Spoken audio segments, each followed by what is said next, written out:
mempelopori wujudnya Hizbullah yang artinya barisannya Allah Hizbullah, kemudian laskar, ya semacam laskar sabilillah di jalan Allah. Yang kedua masa revolusi. Kedua-duanya ini berarti tersirat di situ adalah perjuangan. Karena tidak ada kata Hizbullah kecuali yang aktivitasnya perjuangan. Barisan Allah. Sabilillah, perjuangan di jalan Allah. Menurut Profesor Yusuf Qaradawi di dalam disertasi doktornya Fiqh Zakah, yang membedakan itu fi dan an, kata imbuhannya itu. Kalau perjuangan di jalan Allah itu kata sambungnya fisabilillah. Di dalam jalan Allah itu perjuang. Perjuangan di pesantren itu fisabilillah. Perjuangan mengurusi Kementerian Agama sabilillah. Perjuangan menata pemerintahan dengan baik sabilillah. Perjuangan mengamankan, mentertibkan negara sabilillah.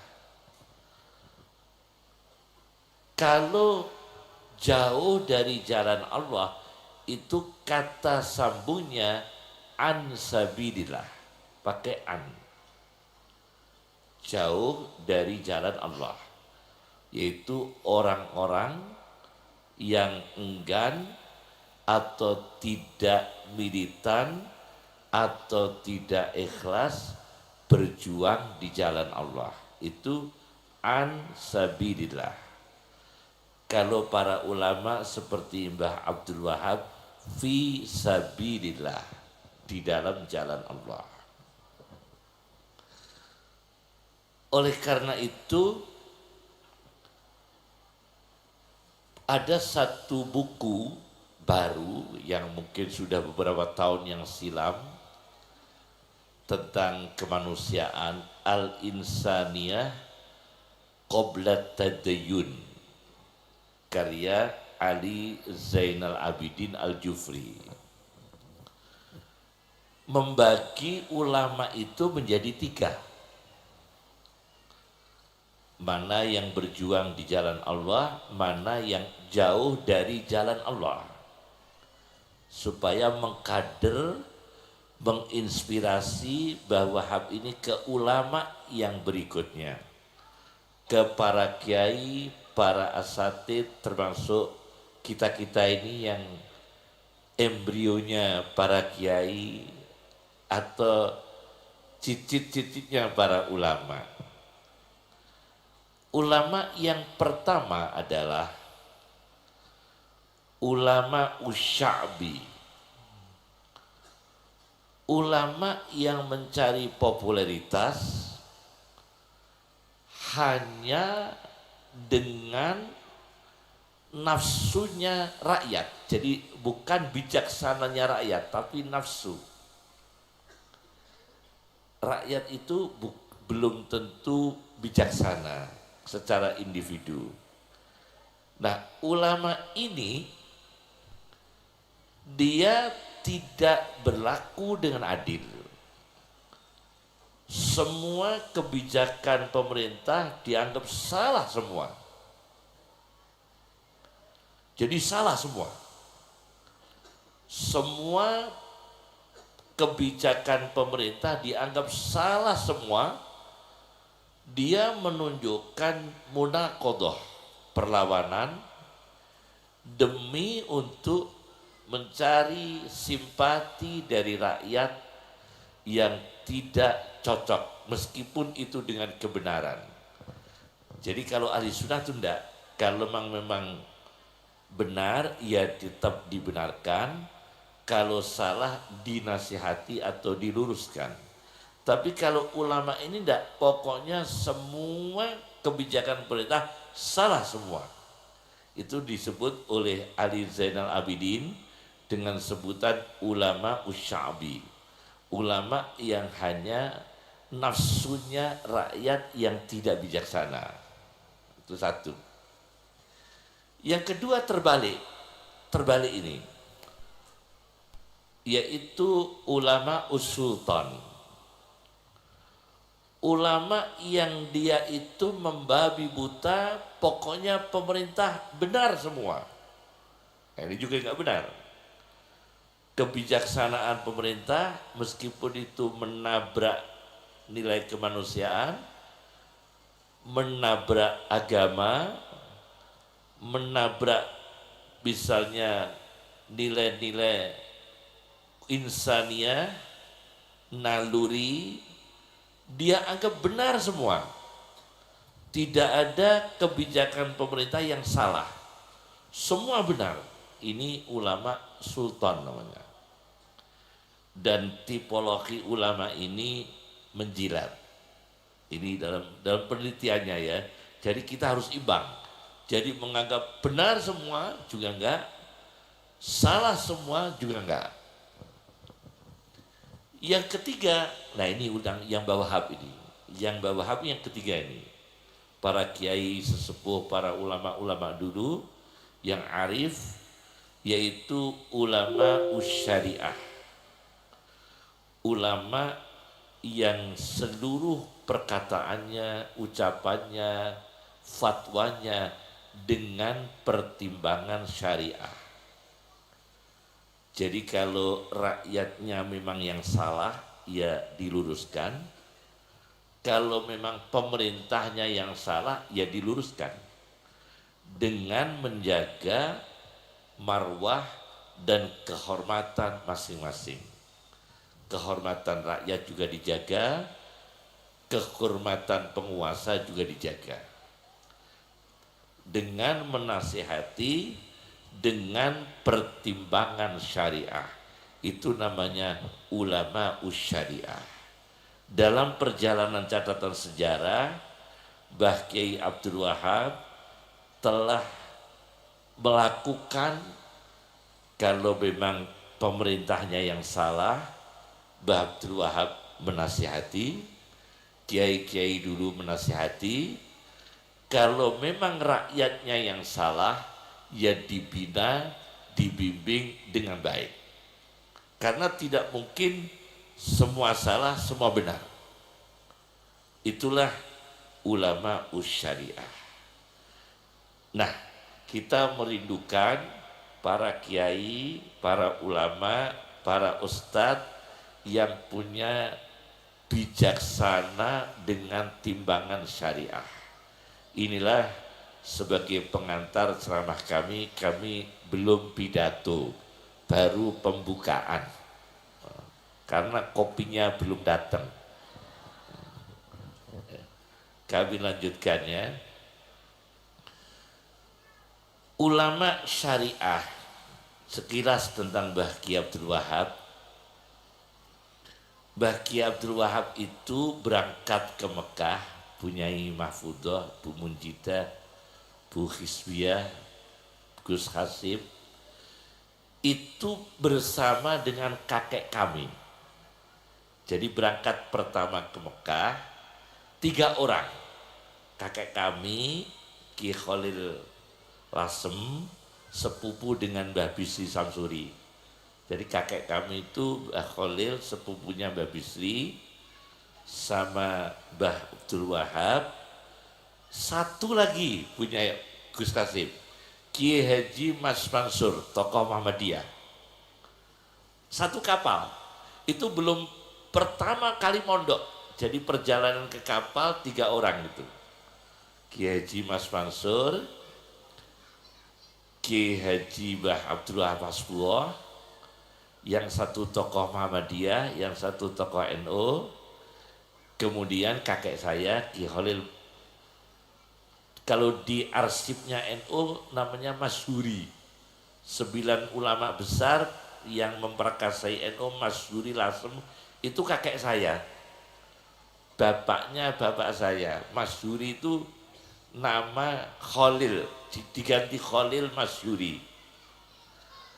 Nah, selama perjalanan 3 orang ini di kapal itu membuat kajian kitabnya. Kitabnya masih saya simpan, Gus Hasib. Kajian yang dipakai Mbah Wahab itu. Dan kitab itu bekas yang dipakai Mbah Wahab. Namanya kitab Fathul Jawad. Itu masih saya simpan. Abah saya bilang, ini yang dipakai Mbah Wahab sama Mbah Khalil berdiskusi kitab dengan Kiai Haji Mas Mansur mengisi perjalanan dari Indonesia ke Mekah, ke Jeddah. Fathul Jawad namanya kitabnya, Fathul Jawad. Tapi sudah rapuh, Gus Hasib. Kalau dipegang gini langsung hancur. Sudah rapuh. Masih saya simpan. Ada 2 yang saya simpan, yang satu Fathul Jawad miliknya Mbah Wahab dulu selama ngaji sama kakek saya, tapi sudah rapuh, tidak bisa dipegang. Yang kedua miliknya Kiai Haji Mas Mansur, itu masih saya simpan. Jadi Kiai Haji Mas Mansur mentelaah kitab geografi namanya Mu'jamul Buldan karya Yakut Al-Hamawi, masih saya simpan sampai sekarang. Jadi memang 3 orang ini tidak ada waktu tanpa ilmu. Ilmu terus. Kalau kita kan enggak. Kalau kita ini belum tentu ilmu ya. Apa ya? Kalau kita ini mah selfie-nya yang banyak. Selfie-nya yang banyak ya. Jadi ilmu. Nah, Mbah Abdul Wahab Hasbuah sampai di Mekah, beliau mengaji paling lama itu di Kiai Mahfud. Dulu itu era dulu tidak disebut. Kiai dulu itu kan hanya tidak disebut ya Kiai, Mbah Yai. Meskipun di sana lama ya nggak disebut Kiai Haji. Kiai Haji itu kan baru-baru setelah banyak pesantren. Ada sebutan Kiai Haji. Manggil abah itu belum ada. Gus Hasib manggil bapak atau abah? Sudah apa ya? Kalau di Lasem belum. Manggilnya masih bapak. Manggil ibu belum umi, emak. Bunyai dulu itu dipanggilnya emak-emak. Emak, abah itu belum ada. Sekarang berkembang umi sama buya. Sekarang berkembang buya. Nah, ternyata ulama-ulama dulu mengaji ke Mbah Mahfud Termas. Mbah Mahfud mengaji di pintu sofa. Nah, itu tempat ngajinya Mbah Wahab. Karena ada data dari Syekh Muhammad Yasin bin Isa Al-Fadani, ulama besar Indonesia, itu ada sanad ilmu dari Mbah Wahab. Beliau ulama terakhir Indonesia yang mewakili di internasional, ya, adalah Kiai Syekh Muhammad Yasin bin Isa Al-Fadani. Itu ada catatan sanad beliau, ijazah dari Mbah Abdul Wahab Hasbuah, dan ditulis oleh Syekh Yasin sendiri, ditulis, ada bukunya. Nah, Mbah Abdul Wahab mengaji lama di Mbah Mahfud Termas, asli Termas Pacitan, tapi netap di Makkah. Ngajinya di pintu sofa. Jadi kalau kita sofa Marwah, sofa itu tempat ngajinya orang-orang Indonesia. Mbah Hasyim Asy'ari di situ, kakek saya, Mbah Bedowi Lasem, Mbah Bisri Samsuri, di situ semua. Kiai Abdul Karim Lirboyo itu ngajinya di pintu sofa semua. Karena itu tempat mengajarnya Syekh Mahfud At-Turmusi. Di situ mengajarnya. Apa yang menginspirasikan sampai menjadi ulama syariat? Ternyata untuk menjadi ulama syariat itu, mohon maaf, rezekinya harus steril. Kalau nggak steril, pola pikirnya nggak bisa bagus. Pasti itu. Orang yang rezekinya tidak bersih, pembentukan pola pikir juga nggak bisa bersih. Sulit untuk bersih. Itu semua psikologi Islam. Tanpa kecuali dalam tasawuf itu. Maka ada sebuah kitab Mausu'ah Asma'il Husna karya Profesor Rotib An-Nablusi. Rezeki yang bagus itu kalau steril dapat berkahnya asma Allah Al-Wahhab. Karena Wahhab itu maknanya maha memberi. Rezekinya itu tidak diduga-duga. Ini ada cerita di situ. Ada ulama besar di Tripoli. Tripolinya bukan Tripoli Libya, tapi Tripoli Libanon. Ulama ini nggak punya rumah, Bu. Masya Allah, kiai besar nggak punya rumah, nyewa. Sekarang jarang loh, kiai nyewa rumah itu menyewakan ya. Sulit cari kiai yang nyewa rumah, malah menyewakan ruko. Nah, ulama ini sampai mau perpanjangan sewa tidak boleh perpanjangan.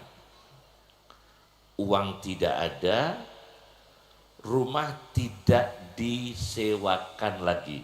Ini ulama Tripoli. Kenapa mendapatkan rezeki yang dari nama Al-Wahhab? Karena bersih. Ada satu orang kaya mimpi berjumpa Rasulullah SAW. Ini ditulis oleh Profesor An-Nablusi, Rotib An-Nablusi, orangnya masih hidup.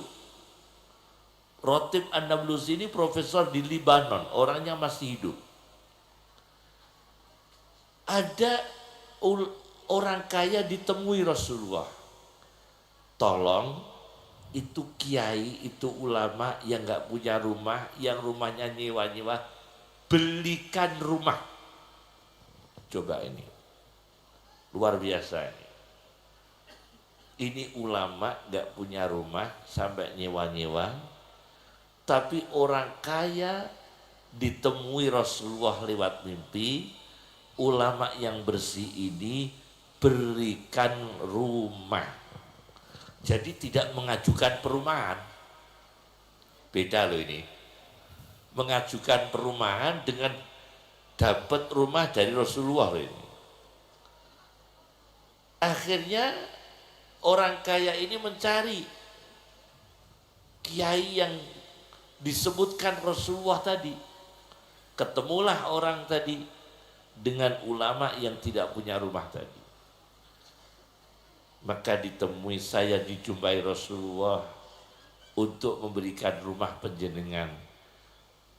Mohon maaf, saya tidak mau memberikan rumah jenengan, minta rumah yang mana, milih sesukanya. Coba, ini kalau kata-kata milih sesukanya ini, kalau kita yang diginikan, milihnya mana? RSS atau yang elit atau yang sederhana? Yang elit, tapi milih yang sederhana.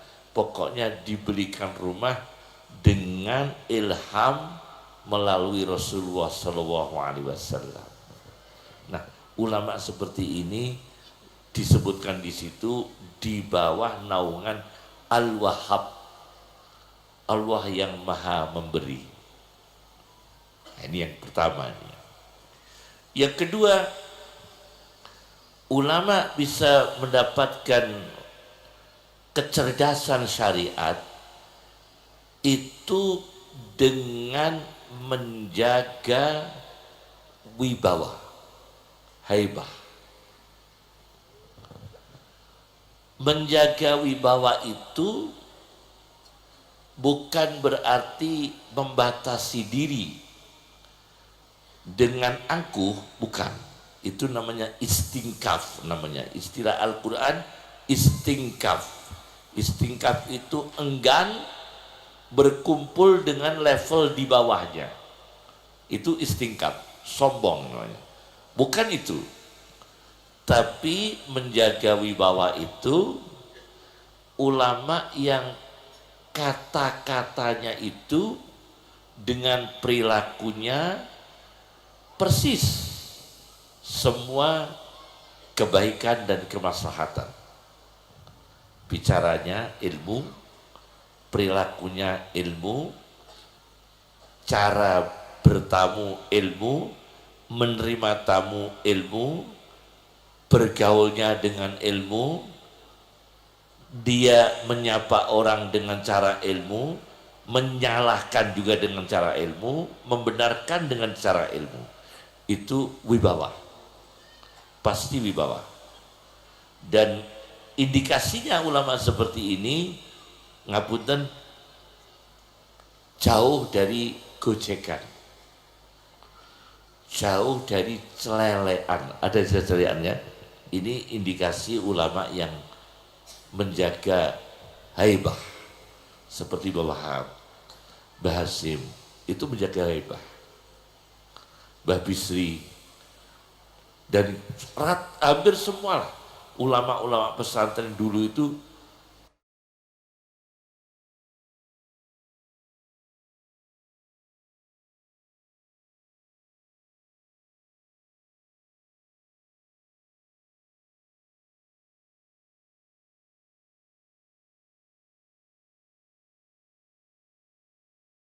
kalau ulama pasti wali.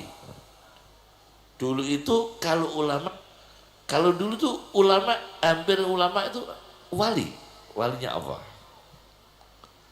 Nah, menjaga wibawa inilah ternyata kiai, ulama yang wibawa itu daya pandangnya, bendanya saja efektif untuk merubah perilaku manusia, bendanya saja. Misalnya ini ada sebuah buku, sebuah kitab namanya Unsul Muhadarah. Ada 20 orang penjahat, kriminal, 20 orang. 20 orang ini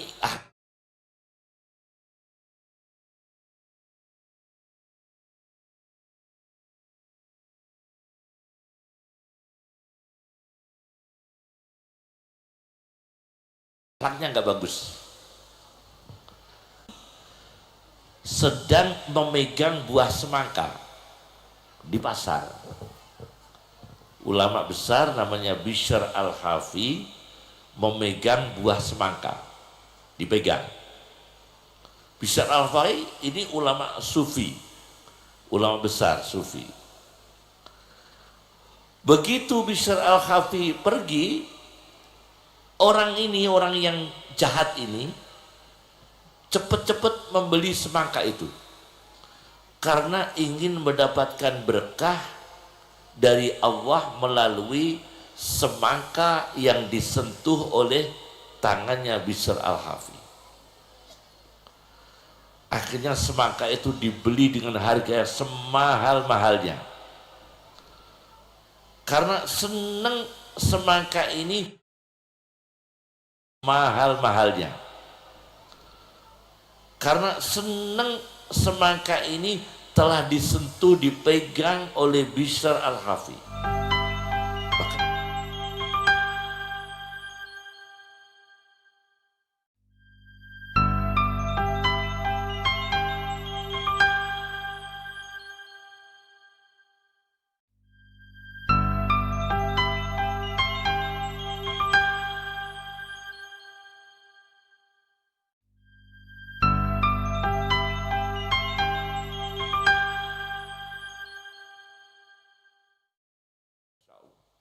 Iki semongko bar didemek ulama besar Bishr Al-Hafi. satunya lagi megang, wah ini semangka.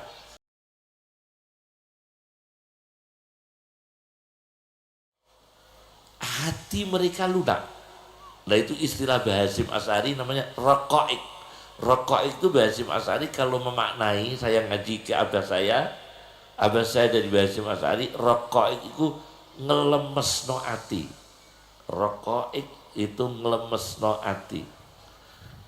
Iki semongko dipegang Bishr Al-Hafiz, satu orang lihat, semua 20 orang melihat, bertobat semua. Bertobat semua. Tabu kulluhum, bertobat semua dan menjadi pejuang perang membela agama Allah. Dan 20 orang ini mati syahid semua. Mati syahid semua. Ini yang diistilahkan fisabilillahnya. Maka Mbah Wahab mendirikan sabilillah dan Hizbullah, termasuk termasuk inisiator, bahkan itu termasuk orang yang menjadi embrionya ya, munculnya embrionya fisabilillah, sabilillah dan Hizbullah. 20 orang ini pejuang semua, mati syahid semua. Karena apa? Wibawa ulama, semangkanya saja membawa taubatnya orang. Nah sekarang ini gimana? Adakah penjahat tobat karena megang mobilnya kiai? Saya ini cuma tanya ini ya. Adakah penjahat itu tobat karena habis megang mobilnya seorang kiai? Kan jarang gitu. Dulu bisa. Nah inilah munculnya fisabilillah, Hizbullah. Ini yang kedua, kasus yang kedua. Kasus yang ketiga, terakhir saja, pidato jangan lama-lama, makruh mughalladah. Yang ketiga, nanti terakhir saya mau mengijazahkan doa Al-Wahhab, doa Al-Wahhab dari Al-Quran. Jadi ada doa Al-Quran yang dari Al-Wahhab, itu nanti untuk menjadi, kalau bisa untuk hajat bangsa dan negara. Itu doa Al-Quran yang semua dari kata Al-Wahhab. Nah, hab-hab, duanya pakai Al-Wahhab, dan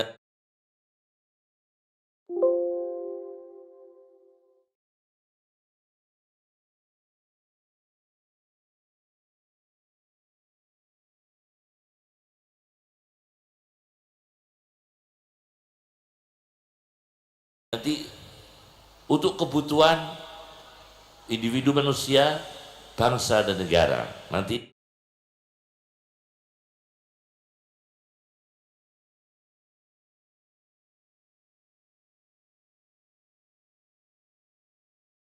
insya Allah. Yang ketiga, ulama yang syariah. Yang ketiga yang terakhir, ulama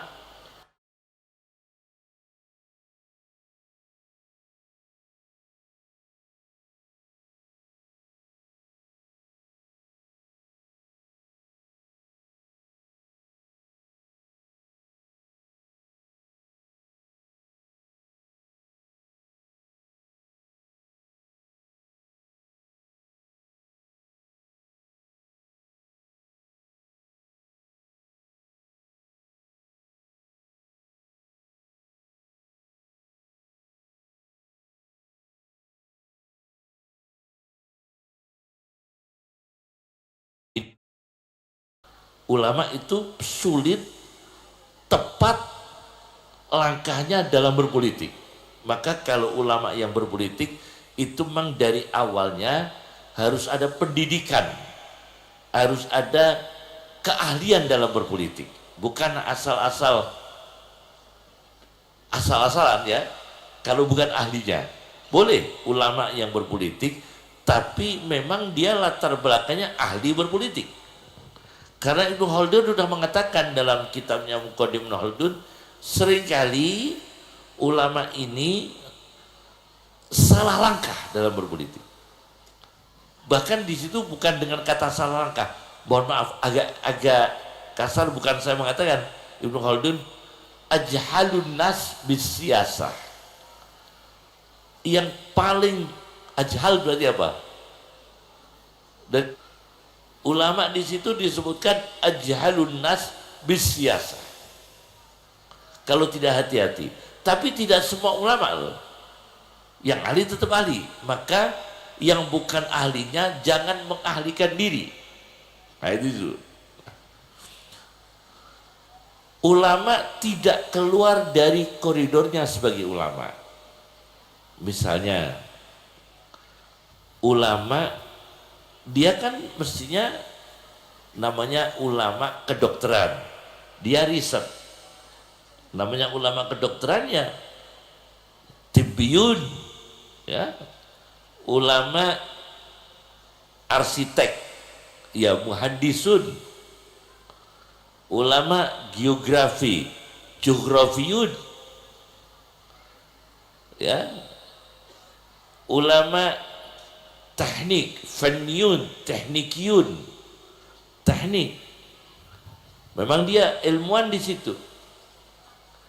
Kalau tidak, bisa salah. Karena keluar dari marwah dan keahliannya.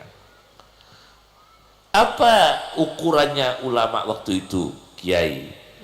Waktu generasi bawah mengukur supaya tidak keluar dari marwahnya ulama. Ada dua. Sesuai Al-Quran, walakin kunu rabbaniyina bima kuntum tu'allimunal kitaba, yaitu ulama dulu, kalau dia disebut ulama, mengajar. Wa bima kuntum tadrusun, dan dia juga mendarus ilmu untuk menambah ilmunya. Jadi ulama dulu itu menjaga marwahnya, caranya mengajar, dia aktif belajar untuk menambah ilmu. Itu ulama dulu. Maka dia dalam keseharian bertambah ilmu. Saya cerita Mbah Idris menantunya Mbah Hasyim Asy'ari. Ada Ki Idris, itu menantunya Mbah Hasyim Asy'ari, Cirebon ya. Putranya namun setunggal Gus Hasyim, Gus Ishak deh. Putranya namun setunggal dia. Sampun wafat deh, sampun kapundhut dia. Cucu Mbah Hasyim dari Ki Idris. Ki Idris itu menantu Mbah Hasyim Asy'ari yang luar biasa. Ki Maksum juga luar biasa, Ki Idris juga luar biasa. Suatu ketika Ki Idris itu ada problem tentang usul fikih. Ya, ini ada problem dengan usul fikih yang beliau tidak puas di mana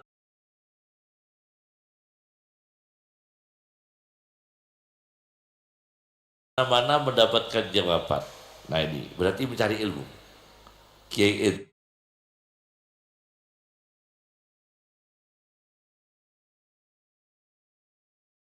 Kiai Idris bertanya ilmu, mana mendapatkan jawaban.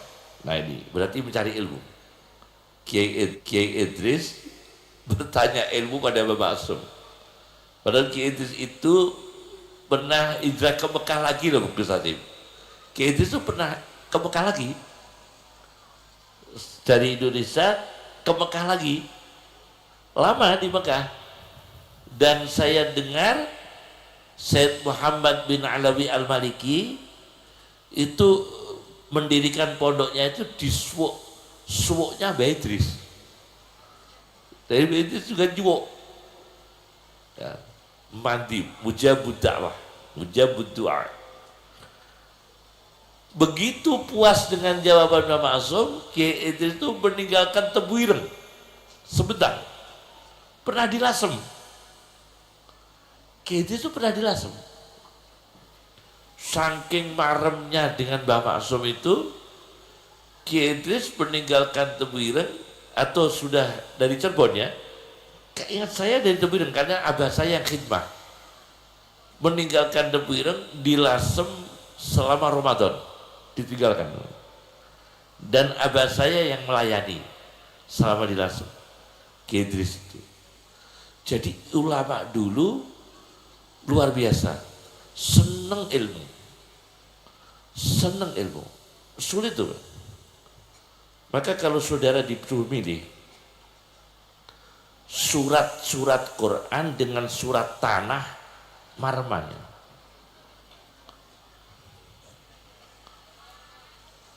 Dapat surat Al-Quran dengan paham dan disuruh milih dengan surat tanah. Surat-surat dalam Al-Quran dengan surat BPKB beda lagi. Jadi dulu seneng ilmu. Nah ini ulama seperti ini akhirnya dia hidup marwahnya tetap ulama karena dia tetap ya ulama kan berilmu namanya ulama.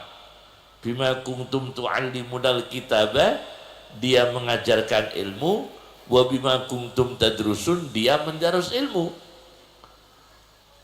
Itu ulama. Semoga kita bisa niru cek sidik-sidik kita yang muda-muda ini, niru dengan kebaikan orang-orang tua kita yang mungkin kita nggak bisa menjangkaunya, tapi paling tidak sedikit-sedikit kita meniru. Pokoknya mengajar, cek mulang apa wae,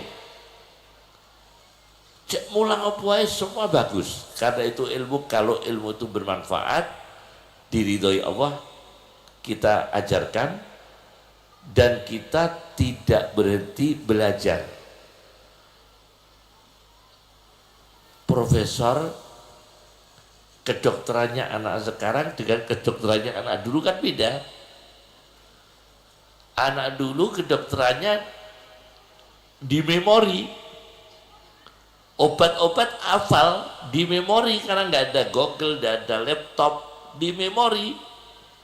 Sekarang kedokteran generasi sekarang obat lupa dia, obat apa ini? Dipek buka dulu laptopnya baru ketemu, nggak di memori, sudah beda. Yang dulu masih di memori, generasi Pak Dokter siapa ini? Pak Dokter siapa? Nah ini Pak Dokter Jombang ini, sahabat saya ini, generasi dulu. Ulama dulu di memori, ilmunya di memori. Sekarang Basul Masail buka PDF, ilmunya sudah tidak di memori kan? Beda, bukan di memori. Ya tetap mending daripada enggak, ya, tetap mending daripada enggak. Ya.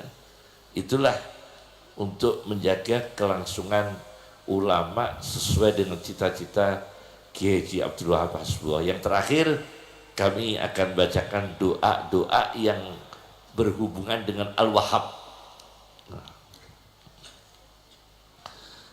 Al-Wahhab dalam Al-Quran, Wahhab, Allah Maha Memberi, itu disebut 3 kali. Wahhab itu dalam Al-Quran 3 kali. Ini ijazah, gak usah nggawa gula. Mbak Wahab ini nama Al-Wahhab, Allah Maha Memberi, dalam Al-Quran disebut 3 kali. Dan minta mauhabah, ilmu, rezeki, harta, pengetahuan, kesehatan yang datangnya dengan keajaiban. Itu namanya mauhabah. Ilmu, rezeki, kesehatan, kemudahan, solusi yang sangat datang dengan ajaib, dengan keajaiban. itu dari Al-Wahhab, karena itu disebut mauhabah, pemberian robbaniyah. Ilmu laduni itu dari Al-Wahhab, namanya ilmu laduni itu dari Al-Wahhab karena itu mauhabah, pemberian robbaniyah. Nah, memintanya kepada Allah itu dengan kata hab. Hab dari kata Al-Wahhab, wahaba. Hab, berikan ya Allah, berikan ya Allah. Nah, kalau Al-Wahhab 3 kali dalam Al-Quran, yang memintanya dengan kata hab, ya Allah berikan kepada kami, itu setidaknya di sini saya kumpulkan 7 kali. Saya sebutkan nomor-nomor ayatnya biar untuk dibaca untuk kemaslahatan bangsa dan negara. Agama, bangsa dan negara mendapatkan rahmat dari asma Allah Al-Wahhab. Ya, semoga dipakai ini. Pertama, surat Ali Imran ayat 8. Di sini doanya mendapatkan rahmat dari Al-Wahhabnya Allah. Wahab lana min ladunka rahmah innaka antal wahhab. Dan berikanlah Allah kepada kita dari sisimu rahmat, sesungguhnya engkau ya Allah, engkau maha memberi rahmat untuk bangsa, agama, bangsa dan negara. Rukun, damai, berjalan pemerintahan ini, bangsa ini dengan ridho Allah, jauh dari kriminal, jauh dari korupsi, dan tidak salah pilih. Preman dibina, dibimbing, bukan untuk diberi kehormatan, sementara kehormatannya untuk para preman adalah dengan pembinaan menjadi orang baik. Itulah cara kehormatan kepada preman. Preman itu diberi kehormatan, caranya gimana? Dibimbing dengan baik. Begitu. Orang bodoh diberi kehormatan, caranya gimana? Diberikan ilmu. Orang tidak punya keterampilan diberi kehormatan, diberi keterampilan. Bukan untuk disanjung-sanjung. Bukan. Ya. Yang kedua, surat Shad ayat 35. Ini Wahab untuk mencari jabatan. Mohon maaf, ini doa cospleng nih, mencari jabatan dari Al-Wahhabnya Allah. Ini doanya surat Shad ayat 35. Wahabli mulkan la yanbaghi li ahadim min ba'di. Dan berikanlah kepada kami Allah kerajaan, kedudukan, wilayah yang tidak layak untuk satu orang pun sesudah kami. Gak kecekel wong liya. Innaka antal wahhab. Ini doanya surat Shad ayat 35. Yang ketiga, hab untuk mendapatkan keturunan, reproduksi dari genetik yang baik, kemudian reproduksi keturunan yang baik. Surat Ali Imran ayat 38. Rabbi habli min ladunka zurriyatan thayyibah. Ini dari kata Al-Wahhab semua. Wahai Tuhan kami, berikan kepada kami dari sisimu keturunan yang baik. Kita ingin punya keturunan yang baik, sholihah, berilmu, berakhlak yang mulia, berakidah ahli sunnah wal jamaah. Yang keempat adalah mendapatkan penolong. Jadi di mana-mana banyak yang menolong. Itu juga dari Al-Wahhab. Di mana-mana banyak yang menolong. Ini di surat Maryam ayat 5. Fahabli min ladunka waliyah. Fahabli min ladunka waliyah. Surat Maryam ayat 5. Maka berikanlah ya Allah kepada kami dari sisimu orang yang rela ikhlas menolong kami. luar biasa. Dari Asma Al-Wahhab itu luar biasa. Ya. Ini kebutuhan orang hidup, kebutuhan bangsa dan negara. Nah, yang kelima, Al-Furqan ayat 74. Rabbana hablana min azwajina wa zurriyatina qurrata ayunin. Kita hab ini dari Al-Wahhab. Rabbana hablana. Hab ini dari kata Al-Wahhab, dari kata wahaba. Berikan kepada kita dari sisimu, ya tidak ada kata dari sisimu, saya ralat.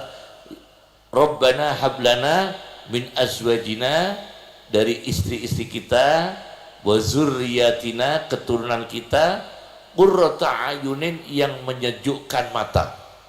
Istri yang menyejukkan mata, anak yang menyejukkan mata. Ini Al-Furqan ayat 74. Yang keenam, yaitu kebijaksanaan. Itu juga, itu mauhabah, pemberian Allah dari Al-Wahhab, dari Asma Allah Al-Wahhab. Asy-Syu'ara ayat 83.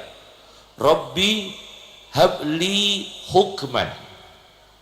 Rabbi habli hukman. Asy-Syu'ara ayat 83. Wahai Tuhan kami, berikan kepada kami bijaksana. Rabbi habli hukman. Yang terakhir yaitu As-Saffat ayat 100. Rabbi habli minas salihin. Ya Allah, berikan kepada kami keluarga yang soleh, santri yang soleh, menantu yang soleh, lingkungan yang soleh, kawan yang soleh, pembisnis yang soleh. Rabbi habli minas salihin. Orang-orang partai yang soleh, polisi yang soleh, tentara yang soleh, itu juga Rabbi habli minas salihin. 7 inilah kebutuhan hidup manusia, bangsa dan negara. Cukup dari kami. Assalamualaikum warahmatullahi wabarakatuh.